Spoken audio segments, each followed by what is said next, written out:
What's up guys, the Human Car Jack here, and today we're going to be installing the TurboXS hybrid blow-off valve on the Forester. So just to show you guys a little bit about this thing and how it differs from the current setup that we have right now. Right now we have the Boomba Racing bypass valve, so this one's a little bit different. This is a blow-off, so you do get a little bit of that atmospheric, like, you know, the blow-off sound. So what this kit comes with, I kind of assembled it already, but it comes with this hose, so you apply it right onto here, you stick it right onto this like little nozzle that's over here, the screw right over here, and this piece actually comes off, and it comes with a bunch of different washers. So the washers look like this, and the idea is when you unscrew this thing, here, let me get it unscrewed for you guys so I can show you what I'm talking about. When you unscrew this thing, there's a spring in here. I'm actually going to compress it a little bit because it might go flying out. Yeah, so here's the spring. The spring is compressed on the inside of this housing, right? So if we take this off, this is what the housing looks like. This is our spring, and then this is where the washers sit. So I actually have 4 of them in here right now. I'm going to keep it at 4. We'll see how that works. So the more springs you put in here, the more pressure is needed to open up the valve and release that air. So I'm thinking I'm going to go with the better safe than sorry approach. So I'm going to put more springs in. 4 should be okay for now. 3 might be okay as well, but I'm going to keep it at 4. So basically, the more springs you put, the more pressure it's going to need. So I'm guessing, if I had to take a guess, maybe at 4,000 RPM, this thing will actually open, or 3, somewhere there. So I think that's a good RPM that I want it to open at. So I'm just going to go ahead and reassemble this, and we can get started.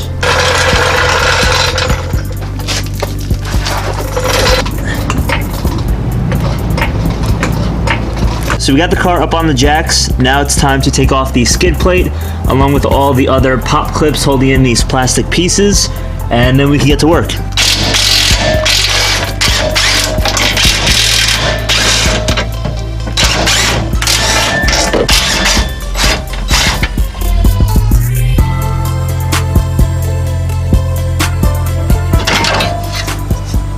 There we go. Pretty straightforward. So that's about 6 of these 10mm bolts, and I think four of these pop clips. So not too bad, really easy. Alright, so we got the skid plate off, exposing all the guts of the undercarriage over here. So here is the Boomba Racing bypass valve that we had on right there. Pretty stealth. I don't know why I thought mine was red, so I was getting confused. I was like, where is it? But yeah, that's it right over there, the little black piece with the hose coming out of it. So we have to undo a couple things. We're gonna undo, I think we have to undo this clamp. I'm not exactly sure. You know what? Yeah, I think that might just make our life easier. So we got a flathead right there. We're gonna undo that. We're gonna pop this out of this like vacuum line right over here, and we'll go from there.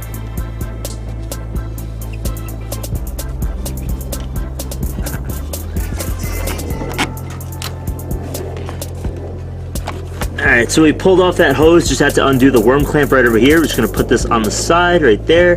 Just going to tighten this up a little bit so that the worm clamp doesn't fall off. And then we have a little bit better access to the bypass valve.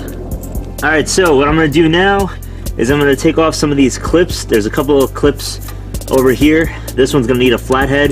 This one's a little bit different than the WRX. So I'm just going to press it in ever so lightly without damaging it. So right there. Just gonna pull it out. This one's actually a real pain in the ass. I remember the first time I had to change this out. This one gave me a little bit of trouble. So I'm gonna try and get it out of there. Alright, so we ended up taking off this piece. This piece attaches right to the turbo. Got these 2 bolts right over here that attach right there on the turbo. So now the bypass valve is exposed, so we have to take off this clamp right over here. Actually, my job would have been much easier. I wouldn't have had to remove this thing had this worm gear clamp, this bolt, have been facing like right over here. So I just had to move it over a little bit, so that's good to remember. So right now when I bolt this right up, this screw has to come right up to here, and then I could actually access it without having to take this off, just in case I need to in the future. Just gotta slide it off now, or twist it off rather. It's almost there. Oh, there we go, we got it. Alright, so a little side-by-side comparison here. So the Boomba one is definitely much shorter than the TurboXS one. So it's going to be sticking out a good, let's see, I don't know if I had to measure that, probably like an inch or two, so it's about an inch or two longer, the TurboXS one. I don't think we should have any fitment issues. I think there's clearance there, so it should be okay. So let's start getting that up on the car. So we placed the blow-off valve where it needs to go. We tightened down the worm gear clamp right over here, so now we have the bolt facing out in case I ever need to do some maintenance to it, so that's good. And we also attached the vacuum line. The only area of concern right now for me is that right now that it's tied in, and this worm gear clamp is actually clamped down all the way, it does have a little bit of play in it. Well, actually a good amount of play, where the Boomba racing valve, bypass valve, had no play. It was actually pretty tight. So I don't know if this is going to cause any leaks. I hope not, but what we're going to do is we're going to hook everything up now. We're going to put this piece back on, and then we're going to get it all kind of tightened down. And before I hook everything back up and put all the panels back, we're going to give it a start, see how it idles, and see if we have any boost leaks. Alright, so we got everything all tightened down. We're not going to put the panels back on right now, so we're just going to give it a quick startup and see if everything runs properly.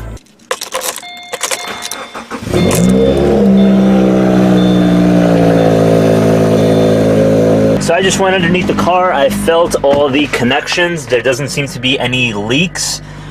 Boost is looking pretty normal for now. It says -10, -11. That's usually what it is when we're not on the throttle. Let's see what or how well it responds to a little bit of throttle.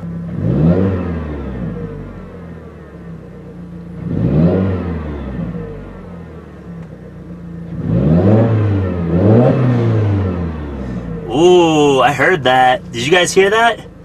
I heard a little bit of the whoosh sound. Hold on, let's hear it. Hold on, let me actually open up the window too. Let's open up the window. Hold on, let's flip this around too. All right, let's open up the window. 3, 2, 1. Ooh, you heard that? Tss. All right, so let's see how many, or like at what RPM it takes it to actually make that sound. So let's see, is it 3? I'm guessing it's 4. All right. Yeah, I didn't hear it there at 3. Let's hear it. Let's try 4. Okay, yeah, it's like around 3.5. That's not bad. Let's try one more time. Ooh, there it was. Nice, nice. Yeah, so you got to give it a second. Hold on, let's do it one more time. Nice. Sounds great. All right, cool. So we didn't get any check engine lights or anything, but I think I actually want to unscrew this real quick, take off one of the washers, because it was a little bit suppressed and I really had to get up high in the rev, or the RPM range, or the rev range rather, to hear anything. So we're going to take one off. Hopefully we don't get a check engine light and everything runs fine. So we're going to retry this again now with only 3 washers. Alright, so we're up to operating temperature again. Let's see how sensitive it is now. So not at 2,000, maybe 3,000? Nope, not there either. Let's see now. Ooh, you could really hear that one. Oh wait, that idle felt a little weird. Hold on, let me try that again.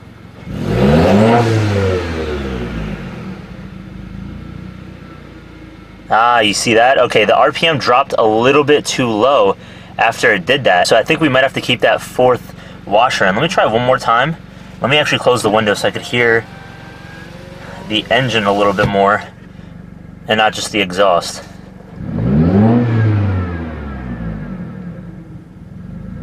Yeah, okay, no, that's not good. All right, so we're actually going to put in that 4th washer. We're going to leave it at that. Also, just so you guys can hear the difference, I'm going to show you guys now a before and after. Before, what sounds you heard just with the Boomba bypass valve, and now with the TurboXS blow-off valve.